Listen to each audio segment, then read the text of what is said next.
a equipe adversária que conseguiu neutralizar a maior parte das nossas jogadas ofensivas, né? Criamos alguns mecanismos diferentes para tentar ter mais profundidade, mas é um jogo muito difícil, muito duro contra uma equipe, além de organizada, que já está com um ritmo competitivo até maior que o nosso. E nós estamos, né, quem tu falaste, voltando com alguns jogadores que estavam tempo sem atuar, né, sem iniciar uma partida, né? Então, buscando o melhor ritmo de jogo. O ritmo de jogo só se consegue jogando. Então, Rafinha, Ferreira, o próprio Luiz Fernando, o Diego Souza, o Matheus, que foi para a seleção, passou praticamente 10 dias lá e jogou aí, não jogou 45 minutos no total. Então, jogadores que estavam tempo sem atuar, né, 90 minutos, e esses primeiros que eu falei em função do Covid, mais de 15 casos aí, jogadores que estão buscando o seu melhor ritmo. Então, um somatório de fatores que não nos ajudaram a construir as melhores chances, mas de maneira geral um jogo de aproveitamento, onde o adversário nos ofertou mais tempo a bola, nós tivemos um número de chances de gols parecido, um número de finalizações parecido com o adversário, jogando na sua proposta.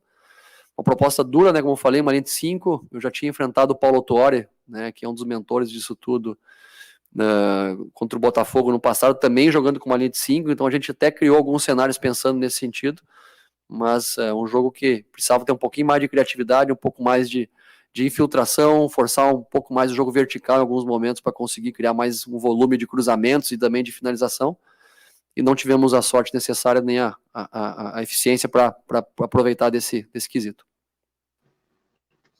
Thiago, até sobre esses pontos que você destaca, de ter um pouco mais de profundidade, ter um pouco mais de profundidade, liberdade, enfim, o que foi determinante para que isso não acontecesse e que tipo de correções você precisará ainda fazer no seu trabalho, no trabalho da equipe, para que o Grêmio volte a performar, a ter um bom desempenho dentro de campo com a bola, a dar aquela tranquilidade para o torcedor no aspecto criativo das jogadas? O que você acha que ainda precisa evoluir nesse sentido, para não ser neutralizado como foi hoje? Nós precisamos ter mais profundidade pelas laterais, precisamos ter mais combinações de jogada no entre-linhas do adversário, precisamos ter jogadores, né, que tenham a capacidade de pegar essa bola no entre-linhas e verticalizar o jogo para colocar os nossos atacantes em condição também de finalização. Precisamos ter um volume maior de troca de lado de bolas, né, não só na bola curta, do pé em pé, que é uma característica dessa equipe, mas também na bola diagonal longa, para que a gente possa quebrar o ritmo do adversário muitas vezes. Então, um somatório de pequenos fatores que vão sendo construídos no dia a dia, vamos evoluindo nesse sentido. Lógico que, quando você perde, traz uma pressão do resultado negativo, né, e esse resultado negativo, ele acaba, às vezes, passando por cima, né, do que foi o jogo, de maneira geral, que foi um jogo muito equilibrado, talvez um empate o mais justo pelo tudo que se produziu. Mas nós temos que repetir trabalhos, repetir uma rotina aí mesmo com muitos jogos, buscar um padrão de equipe, né, uma equipe que tenha qualidade de jogo e também tenha agressividade para ter bom comportamento defensivo e voltarmos a vencer, que é o mais importante. Thiago, eu gostaria que você explicasse a saída do Jean-Pierre do time titular e também essa novidade do Jonathan Robert atuando mais centralizado e esse jogador polivalente, já que no segundo tempo você acabou colocando ele mais na ponta do campo. O Jonathan é um atleta que ele tem um enfrentamento de 1 contra 1, ele tem uma boa batida na bola, né? Vocês viram as batidas de bola parada dele hoje boas, assim, é um cara que tem potencial de finalização e pisa na área. É um meia mais atacante, né, do que o próprio Jean, que é um meia mais organizador, é um meia do passe mais longo, é do passe de assistência, muitas vezes. Então, a característica dos dois, elas podem se complementar em alguns momentos, mas também pode se utilizar ou um ou outro, né? Hoje eu optei por utilizar o Jonathan nesse sentido, porque imaginava que um adversário ia vir mais fechado e precisávamos ter um pouquinho mais de jogada individual, de recurso individual para tentar quebrar a marcação adversária. Então são jogadores que podem jogar juntos em alguns momentos, mas em outros eu posso optar por um ou pelo outro, né? O Jonathan também está buscando seu espaço, a gente está conhecendo ele, e com o pouco tempo de trabalho que nós temos e o grande número de jogos, o próprio jogo acaba sendo um laboratório para que a gente possa avaliar melhor os jogadores, entender o que eles podem nos entregar. Então a gente vai, nesse dia a dia, aí, tentando encontrar as melhores soluções para a equipe. Tudo bem, Thiago? Boa noite. Pois é, e até exatamente nesse tipo de jogo, né, que o adversário se fecha bastante, que o Grêmio encontra algumas dificuldades, o quanto os laterais eles podem auxiliar nesse sentido? Eu queria que você falasse sobre posicionamento, quanto eles podem auxiliar os extremas também nessas jogadas ofensivas, tanto pela direita quanto pela esquerda. Obrigado. Sim, são jogadores importantes, principalmente por desdobramento de jogadas ofensivas.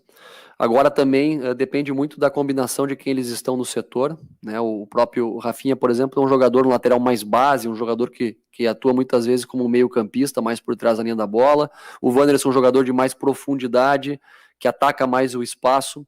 Então, às vezes, se você joga com um lateral mais base, tu tem que ter um meia, um atacante no meio do setor que dê essa profundidade, que dê essa articulação. Foi o que a gente tentou hoje mesmo com o Mateuzinho e o próprio Luiz Fernando ali pela direita, depois o Ferreira pelo lado direito para tentar ter essas compensações. Depois, por último, eu botei o Wanderson.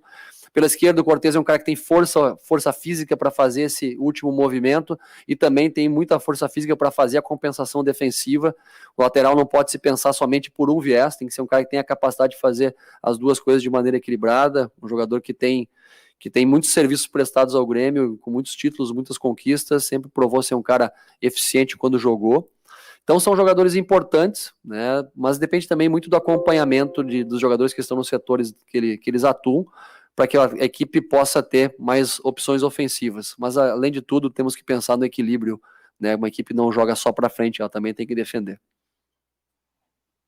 Thiago, esse jogo foi o 14º, né, sob teu comando da tua comissão técnica. Uma derrota, ela pesa bastante no número, não só pelo desempenho. A tua avaliação é de que o trabalho está em que estágio? E qual é o tamanho do fardo de perder a segunda partida no Campeonato Brasileiro e perder em casa para um adversário que fez um bom jogo, mas é um jogo em casa, né? Esse contexto de ser em casa e ser fora, a gente sabe que culturalmente é importante vencer em casa. Mas hoje a gente não tem a presença do torcedor, não tem esse fator local. Muitas vezes o fator local ele se constrói pela qualidade do campo. Nós jogamos, por exemplo, em Brasília, um campo impraticável. Vamos jogar agora na próxima semana num estádio que é um bom estádio em Recife, e depois vamos jogar num estádio minúsculo lá em Cuiabá, né? Sem condições para sediar um jogo de brasileiro. Então, os fatores locais eles vão se alternando em função disso, não pela presença do torcedor ou pela pressão. Então, a gente tem que buscar resultados fora para compensar esses jogos que a gente perdeu, esses pontos que a gente perdeu já. Em qualquer circunstância, a derrota é ruim, porque um clube da magnitude do Grêmio, a gente sabe que a cobrança pela vitória ela é contínua. Muitas vezes você mesmo jogando um jogo equilibrado perde, é questionado, né? Então temos que saber, mas ter o discernimento que faz parte, que estamos num caminho. Eu não posso avaliar com certeza em que estágio estamos, porque estávamos crescendo como equipe, né? Vencemos o Brasileiro, fizemos a melhor campanha da primeira fase da Sul-Americana, passamos de fase na Copa do Brasil e tivemos mais de 15 casos de Covid, né? Além dos jogadores que foram convocados. Então isso quebra o processo, né? Quebra o ritmo de treino, quebra o ritmo de preparação. Você tem que redescobrir a equipe, casar novos jogadores nesse contexto, né? Então é um trabalho contínuo e que muitas vezes o treinador fica dependente desses fatores externos para poder construir o seu trabalho, e a gente vai muitas vezes fazendo trabalhos aí paliativos para conseguir dar sequência no ritmo dos jogos. Thiago, ainda sobre essa questão de redescoberta de equipe, né? Você já usou ali no meio com o Matheus, Darlan, o Jean-Pierre, o Jonathan agora, já teve o Maicon. Quem te deu a melhor resposta? E você está procurando alguém que complemente bem com o Matheus e com o Thiago ainda? Não encontrou esse complemento? O Thiago, principalmente, ele é um jogador que tem uma característica defensiva muito forte, ele tem um pós-perda, quando a gente tá com a bola e perde ela, ele é agressivo para encurtar espaço, ele é um cara de boa estatura para a bola parada também, que é um fator importante, e muitas vezes, em alguns jogos ele vai sair, como saiu hoje, porque a gente precisava dar um pouco mais de contribuição ofensiva para a equipe, mas é um jogador que dá muito equilíbrio para dar sustentação para outros jogadores jogarem. Então, a gente acaba nessa construção buscando jogadores que tenham capacidade também de jogar ali naquela região de meio campo, de serem criativos, mas também de chegada no último terço.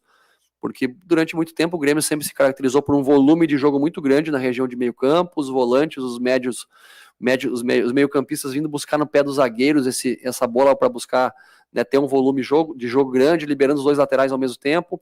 E a gente vai buscando esse casamento, sim, de jogadores que entendam, né, que se complementem principalmente, e que a cada jogo também, em funções estratégicas do adversário, possam, e também da recuperação física pela sequência dos jogos, possam dar o resultado que a gente almeja. Thiago, boa noite. Eu queria te perguntar sobre a forma de jogo do Grêmio em relação ao que tu tem tentado mudar, né, modificar no Grêmio hoje. A gente vê que, obviamente, tu ainda está tentando encontrar as peças para os lugares certos, né? Tem algumas mudanças que ainda não surtiram tanto efeito assim, e tu também trabalha, obviamente, a tua forma de jogar no Grêmio, né? Tem que colocar a tua cara no time. Tu acha que está mais perto de tu alcançar hoje? Tu encontrar as peças para fazer o que tu precisa?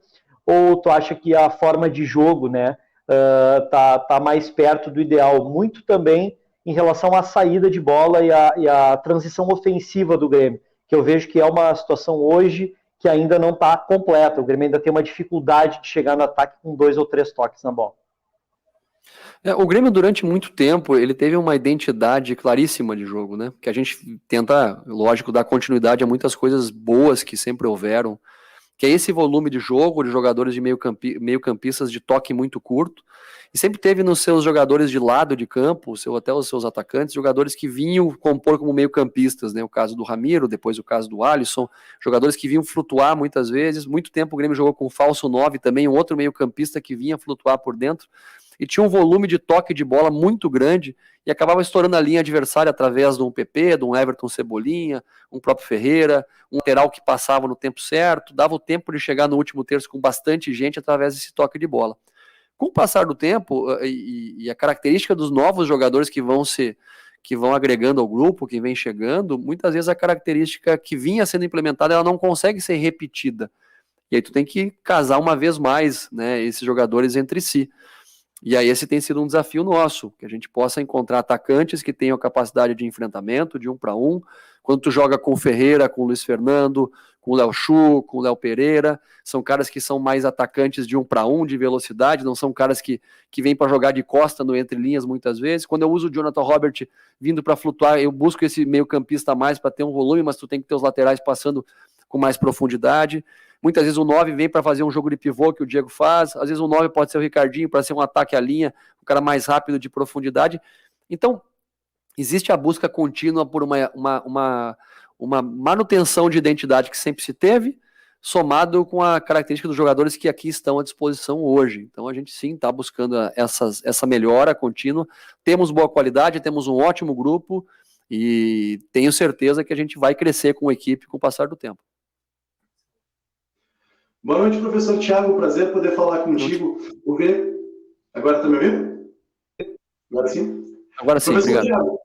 Thiago, normalmente o Grêmio gosta de explorar muito as pontas, jogar com o Ferreirinha, jogar com o Luiz Fernando. Hoje o Luiz Fernando não conseguiu aparecer muito, o Ferreira estava bem marcado, e aí o Grêmio precisava talvez um pouco mais de variação de recurso, em vez de explorar as pontas, vir mais pelo meio. A minha pergunta é sobre essa mecânica do meio de campo. Como conseguir fazer essa variação de recurso para explorar mais o meio de campo para abastecer o centroavante, já que o Diego Souza, por vezes, a gente viu durante a partida recuando para tentar receber a bola até quase lá na zaga, e principalmente, quem são os nossos meias titulares hoje? Olha, a questão da titularidade é uma questão muito circunstancial, que ela pode variar pelos adversários que a gente vai enfrentar, pelo momento do atleta dentro do grupo, o momento não só técnico do atleta, mas também emocional, o momento físico, o momento nele em termos de relacionamento, né, com o ambiente, sabe? Então a gente tem uma série de fatores que quem é do dia a dia percebe com mais facilidade, que nos dão os indicadores para quem deve jogar ou não. Isso é uma coisa que eu dou muita atenção e tenho estado todo dia, né, junto com a comissão técnica, né, buscando os indicadores de quem deve jogar. Sobre a questão do meio-campo, né, o Diego Costa ele veio uma vez buscar, o Diego Souza, perdão, uma vez buscar essa bola no entrelinhas, próximo do pé dos zagueiros, dos volantes, uma vez só durante o jogo todo. No mais ele esperou lá, ele teve a paciência de esperar, teve algum jogo ali de combinação, e muitas vezes ele precisa ser jogador de flutuação, esse quarto homem de meio campo, o velho ponta de lança para vir um pouco mais atrás, buscar essa bola, tirar um zagueiro da linha defensiva dos caras para ter um outro tipo de infiltração, ou do meio, ou dos atacantes. Isso é recorrente e também varia-se de acordo com a estratégia. Então, sobre o mecanismo de alternar jogo pelo lado, por dentro, depende também do que o adversário nos apresenta. O adversário hoje tinha em torno de 9 jogadores atrás da linha da bola, mais um centroavante. Então, e as linhas muito próximas uma da outra. Então, você conseguir ter um meio-campo que jogue no entre linhas e consiga ao mesmo tempo atacar a profundidade com pouco espaço, porque nós jogamos a maior parte do tempo em torno de 55, 58 metros de campo. Então, você tem aí pouco espaço para explorar a profundidade, depende muito do jogo de combinação. Então, sim, temos que aprimorar, temos que melhorar, temos que ter mais repertório técnico, mais repertório tático, mas ao mesmo tempo temos que valorizar o adversário que fez um bom trabalho e conseguiu ter vantagem muitas vezes em relação à nossa equipe. Obrigado, boa noite a todos.